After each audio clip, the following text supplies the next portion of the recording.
दोस्तों, कभी कभी इंसान की ज़िंदगी में कुछ ऐसा पल आता है कि वो इंसान सोचता है कि वो पल जो है उसकी ज़िंदगी में पूरी तरीके से जो है ठहर जाएं और वो उन पलों का पूरी जो है तरीके से वो जो है मज़ा उठा सके, क्योंकि वो पल उसकी खुशियों का होता है।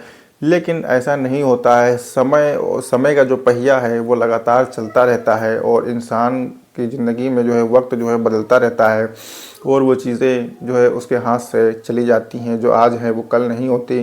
दोस्तों, इसी तरीके की जो है आज एक कहानी है और इस कहानी में एक टीटी साहब होते हैं जो कि ट्रेन में टिकट चेकिंग का काम करते हैं। वो जैसे ही एक ट्रेन में चढ़ते हैं टिकट चेकिंग करने के लिए, और वहाँ पर उनके सामने जो है दो लड़कियाँ जो कि देखने में काफ़ी ज़्यादा खूबसूरत थीं, वो उनके पास जाते हैं और जाने के पास उनसे बातचीत करते हैं और उन्हीं के पास जा कर के वो बैठ जाते हैं और काफ़ी देर तक उनसे बातचीत करते रहते हैं। उन टीटी साहब को जाना कहीं और होता है, लेकिन वो उन उन लोगों के चक्कर में, उन लड़कियों के चक्कर में पड़ करके बातें करते हुए वो पहुंच कहीं और जाते हैं। और दोस्तों, उसके बाद जो है जो वो लड़कियां थीं उन लोगों को भी टीटी साहब की बातें जो है और उनका जो लहज़ा था वो काफ़ी ज़्यादा पसंद आता है। और दोस्तों, उसके बाद उन लोगों में क्या होता है, बहुत ही रोमांचक कहानी है। आपसे रिक्वेस्ट है कि आप इस कहानी के अंत तक बने रहिएगा और आप देख रहे हैं हमारा YouTube channel the real story. दोस्तों, आदाब, नमस्कार। अगर आपने हमारा यूट्यूब चैनल को सब्सक्राइब नहीं किया है तो सब्सक्राइब कर लीजिए और कहानी को लाइक ज़रूर कीजिए। दोस्तों, बात जो है 2023 की होती है। उत्तर प्रदेश के गोरखपुर से एक ट्रेन जो है मुंबई के लिए निकलती है और वो ट्रेन जब वहाँ से निकलती है और निकलने के बाद जो है जो टीटी साहब उसमें होते हैं, तो उसमें जो है वो जो है लोगों के टिकट जो है चेक करने के लिए उसमें चढ़ते हैं और वो टिकट चेक करते करते जो है दो लड़कियों के पास पहुँचते हैं जो कि देखने में काफ़ी ज़्यादा खूबसूरत थीं। और वो जब उनके पास पहुंचते हैं, उन दो लड़कियां थीं, वो दोनों आपस में जो है सगी बहनें थीं और दोनों लड़कियों के जो नाम थे, जिसमें जो सबसे बड़ी बहन होती है उसका नाम प्रिया होता है और उसकी उम्र 26 साल के आसपास होती है, और जो उसकी छोटी बहन थी उसकी उम्र 22 साल होती है और उसका नाम जो है नेहा होता है। इस तरीके से जो है वो जैसे ही टीटी साहब जो आते हैं, उनका नाम मोहित गुप्ता होता है, वो जैसे ही उनके पास आते हैं और आने के बाद उनसे जो है टिकट मांगते हैं। लेकिन जब उनसे टिकट मांगते हैं तो वो जो लड़की थी, जो बड़ी वाली जो बहन थी, वो कहती है कि दरअसल जो है टीटी साहब, जो टिकट है वो हमारे ससुर के पास है। अब जैसे ही ये बात जो है वो कहती है तो जो टीटी साहब थे वो सोच में पड़ जाते हैं कि आखिरकार ये कैसी जो है महिला है, कैसी ये शादीशुदा महिला है जिसके ना तो पैरों में कोई पायल वगैरह ना कुछ है और ना तो कानों में है, ना तो नाक में कुछ भी नहीं है, कोई मांग में सिंदूर या गले में मंगलसूत्र भी नहीं है जिससे कि इसको जो है शादीशुदा महिला कहा जाए। और देखने में काफ़ी खूबसूरत थी, उम्र भी कोई ख़ास नहीं थी, 26 साल के आसपास। अब वो काफ़ी सोच में पड़ जाते हैं और सोच के में पड़ने के बाद उनसे ये चीज़ फिर से पूछते हैं, उस लड़की से यानी कि प्रिया से, कि आखिर जो तुम्हारे ससुर हैं वो कहाँ पर हैं। तो वो बताती है कि जो एसी कोच है, एसी कोच का नंबर बताती है S5, उसमें जो है वो बैठे हुए हैं और सीट नंबर वगैरह सब बता देती है। बताने के बाद जो है जो टीटी साहब होते हैं वो काफ़ी सोच में पड़ जाते हैं, क्योंकि जो उनका जो टीटी की जो चेकिंग का जो काम था टीटी साहब की, तो वो इसी जो है स्लीपर कोच में ही था और जो एसी कोच है वो कोई दूसरा चेक करता था, तो उसमें तो वो जा नहीं सकते थे टिकट चेक करने के लिए। लेकिन उनके जो सहयोगी होते हैं वो उन सहयोगी के पास जो है कॉल करते हैं और कॉल करने के बाद उनसे पूछते हैं कि आप जो है इस फलां जो है नंबर के ऐसी कोच में जाकर के फलां सीट पर आप जो है देखिए कि कोई एक हमारे इसमें स्लीपर में एक ऐसी जो है लेडीज़ है जो बता रही है कि वो हमारा टिकट जो है वो हमारे ससुर के पास है और वो फलां नंबर सीट पर बैठे हुए हैं ऐसी कोच में, तो आप उनसे टिकट मत चेक करिएगा, केवल आप देख लीजिए कि वो वहाँ पर मौजूद हैं। उसके बाद वो टीटी जो है जाता है वहाँ पर और चेक करता है। चेक करने के बाद पाता है कि हाँ, यहीं पर वो लोग मौजूद हैं और उसमें जो है एक लड़की होती है, एक लड़का होता है और एक जो है बुज़ुर्ग व्यक्ति होते हैं और एक उनकी पत्नी होती हैं। इस तरीके से वहाँ पर 4 लोग बैठे हुए थे ऐसी कोच में। उसके बाद ये सारी जानकारी जो है वो टीटी जो मोहित गुप्ता होते हैं उनको बता दी जाती है।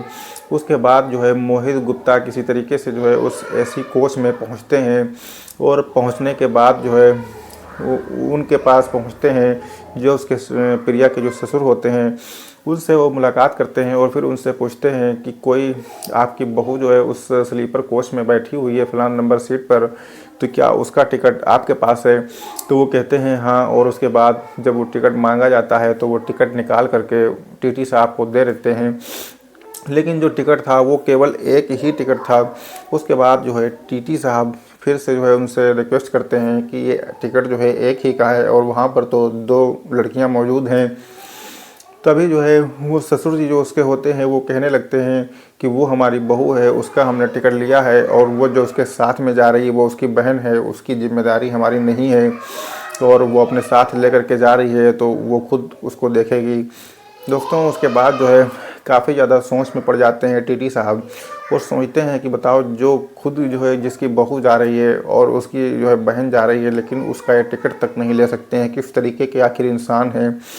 उसके बाद जो है वो कुछ टीटी साहब उनसे पूछने की कोशिश करते हैं, लेकिन तभी जो है वो लोग भड़क जाते हैं और कहते हैं कि आपको हमारे इन सब चीज़ों से क्या मतलब है कि हम ऐसी कोच में बैठे हैं या कहाँ बैठे हैं और हमारी बहू वहाँ बैठी है, आप सिर्फ अपना काम करिए।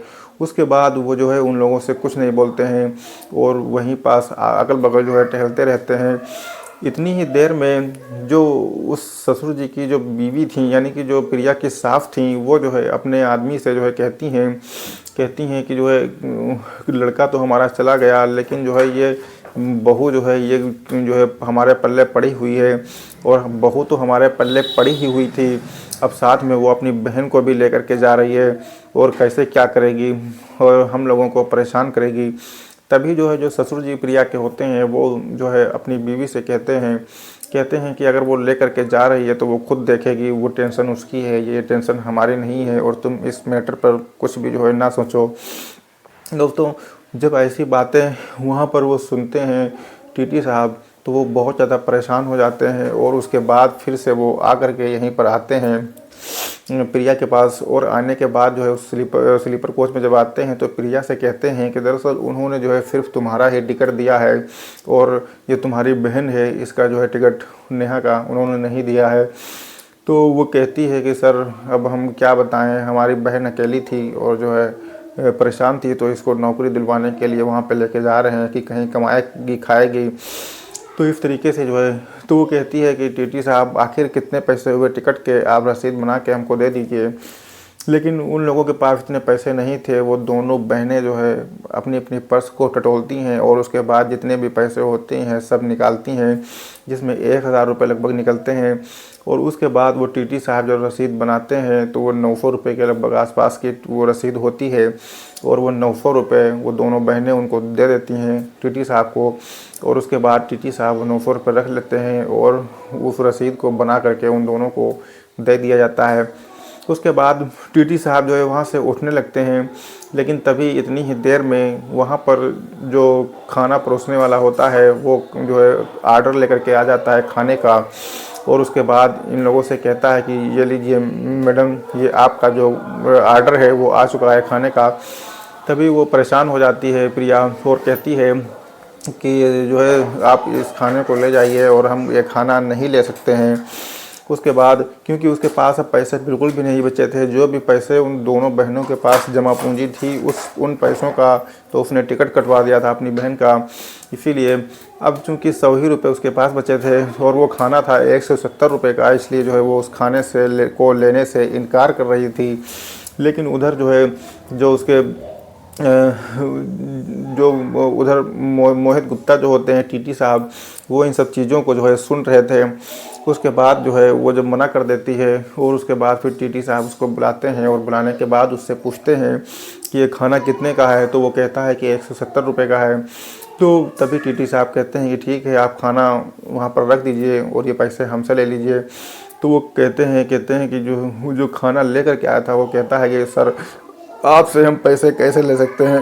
तो कहते हैं ठीक है फिर जाओ। लेकिन फिर भी वो टीटी साहब उसको पैसे दे देते हैं उस खाने का और उससे कहते हैं कि 1 प्लेट खाना और ले आओ। उसके बाद जो है वो खाना और लेकर के आता है और वो सभी लोग मिल कर के जो है खाना खाने के लिए बैठते हैं। लेकिन जो प्रिया और उसकी बहन थी वो दोनों लोग खाना खाने से मना कर देते हैं और कहते हैं कि सर हम जो है ये खाना नहीं खा सकते हैं, क्योंकि हमारे पास पैसे नहीं है। तो वो टीटी साहब उन लोगों को समझाते हैं कि देखो खाने से जो है मना नहीं किया जाता है, और खाना जब सामने हो तो खाना खा लेना चाहिए। उसके बाद उन लोग वो लोग जो है तीनों लोग मिल करके जो है आपस में जो है खाना खाते हैं, और खाना जो है खाने के बाद वो टीटी साहब काफ़ी देर तक उसके पास बैठे रहते हैं और उससे जो है बातचीत करते हैं। लेकिन टीटी साहब जो होते हैं मोहित गुप्ता, वो उस प्रिया से जो है कहते हैं कि देखो अगर तुम बुरा ना मानो तो एक चीज़ मैं तुमसे पूछना चाहता हूँ। तो वो कहती है कि हाँ मुझे पता है, तुम यही पूछोगे कि जो है तुम्हारे पति कहाँ हैं। तो वो कहता है कि हाँ शायद मैं यही क्वेश्चन आपसे करने वाला था। दोस्तों उसके बाद वो प्रिया जो है वो अपने बारे में पूरी कहानी जो है मोहित गुप्ता यानी कि टीटी को बताती है और कहती है कि दरअसल हम जो है गांव में रहते हैं और हमारे माता पिता काफ़ी जो है गरीब है, और हम केवल 2 बहनें थे। दोनों लोग खूबसूरत थीं, लेकिन जो है हमारे पिता एक अच्छी जगह शादी करना चाहते थे, और ये लोग मुंबई में रहते थे, और मुंबई से ये लोग आते हैं रिश्ता देखने के लिए और कहते हैं कि हमारा वहाँ पर अच्छा खासा काम चल रहा है और किसी भी प्रकार की कोई खाने पीने की दिक्कत नहीं है, पैसा कौड़ी है, सब कुछ है, अपना मकान भी है। उसके बाद जो हमारे पिताजी हैं वो जल्दबाजी में जो है इनसे शादी कर देते हैं, और उनके पास इतना जो है देखने का मौका नहीं था, और शादी हो जाती है। शादी होने के बाद जो है हमको ये पता चलता है कि दरअसल जो हमारा पति है वो शराबी है, नशेड़ी है। लेकिन हम भी यही सोचते हैं कि जब अब हो गई शादी तो अब किसी तरीके से निपटारा तो करना ही है। उसके बाद जो है साल भर अच्छी तरीके से बीतता है। उसके बाद जो हमारे पति हैं वो जो है बीमार पड़ जाते हैं शराब के चक्कर में, और उसके बाद उनका जो है इलाज कराया जाता है, लेकिन वो 2-3 महीना और चल पाते हैं, और उसके बाद जो है उनकी डेथ हो जाती है, उनका देहांत हो जाता है। उसके बाद से हम बिल्कुल जो है अकेले पड़ गए थे, और उधर माँ पापा भी जो है काफ़ी परेशान हो गए। अब चूँकि एक गांव में जो है अकेली थी हमारी बहन, तो हमने सोचा कि ये पढ़ी लिखी थी कि इसको मुंबई में ले जा करके कहीं पर जो है लगवा देंगे तो 2-4 पैसे कमाएगी, और उसके बाद जो है इसकी भी कहीं गुजर बसर हो जाएगी। ये सारी बातें जो है टीटी साहब को वो बता देती है। उसके बाद टीटी साहब जो है काफ़ी ज़्यादा सोच में पड़ जाते हैं, और जो है उनको जो है उनके ऊपर दया आने लगती है। उसके बाद जो है क्योंकि अब गोरखपुर से लखनऊ का जो सफ़र था वो तकरीबन जो है 3-4 घंटे का था, तो अब वो जो है लखनऊ आने वाला था, तो अब वो कहते हैं कि अब हम यहीं पर उतर जाएंगे। उसके बाद दोस्तों तो जब लखनऊ आता है तो वो उतरने लगते हैं, और उसके बाद जो है वो लोग कहती हैं कि आपका बहुत बहुत शुक्रिया जो आपने इतनी सारी चीज़ें हमारी सुनी और इतने अच्छे से बात की, खाना पीना खिलाया। उसके बाद दोस्तों जो टीटी साहब होते हैं मोहित गुप्ता, वो उस ट्रेन से जो है लखनऊ में उतर जाते हैं।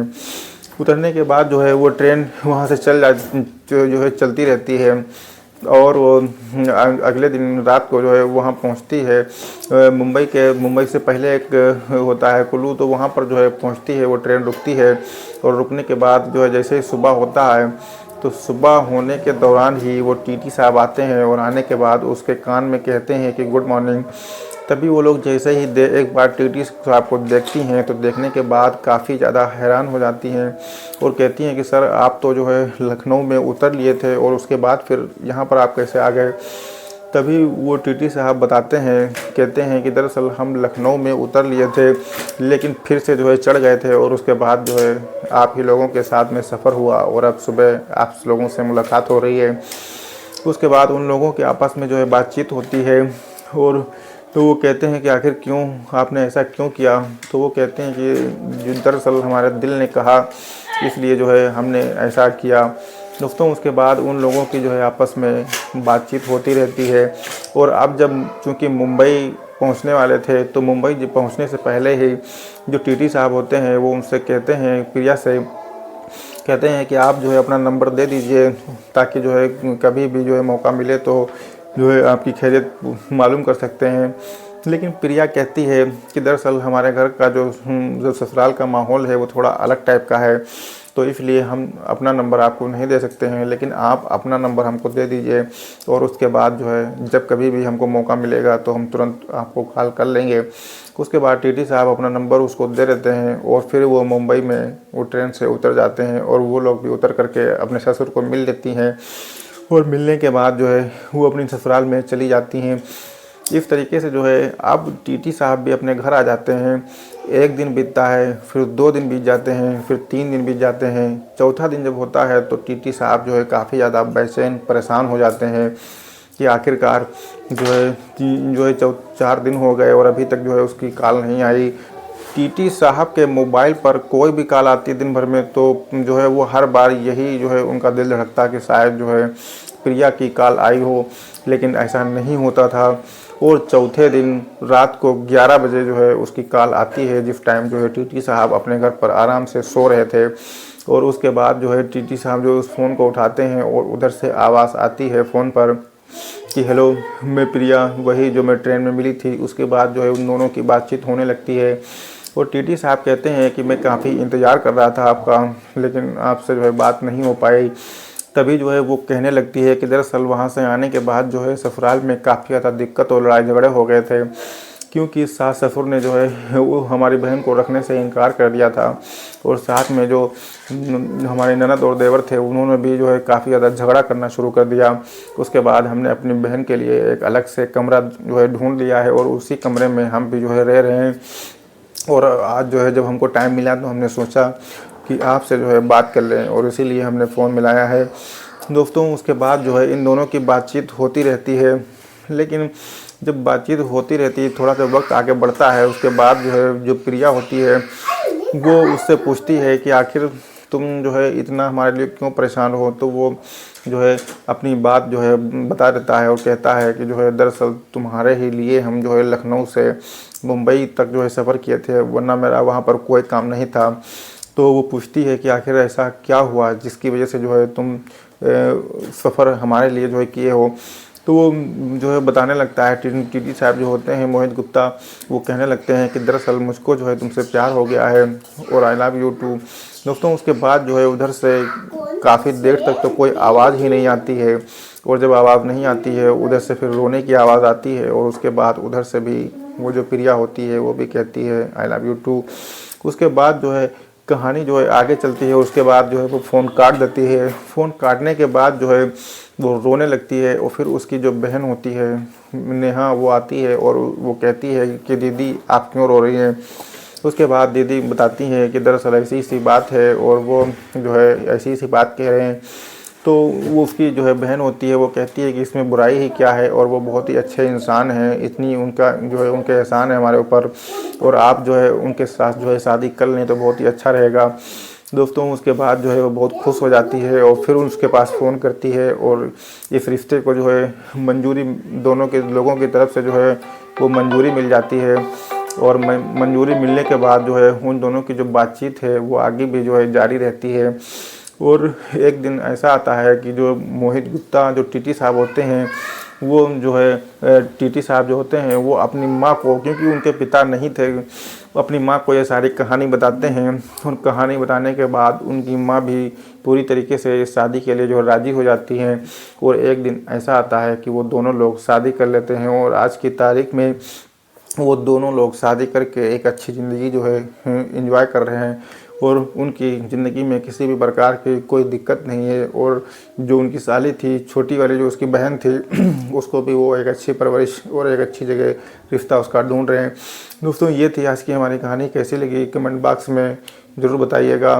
तो इस कहानी को सुनाने का उद्देश्य जो है किसी की भावनाओं को आहत करना नहीं है, किसी को ठेस पहुंचाना नहीं है, बल्कि समाज में घटित हो रही जो घटनाएं हैं, जो घटित हो रही ऐसी चीज़ें हैं, वाक़यात हैं, उस तरीके को जो है आपके सामने लाना है ताकि इससे कुछ आप सीख ले सकें। दोस्तों, मिलते हैं एक नए दिन एक नई कहानी के साथ। तब तक के लिए शब बख़ैर।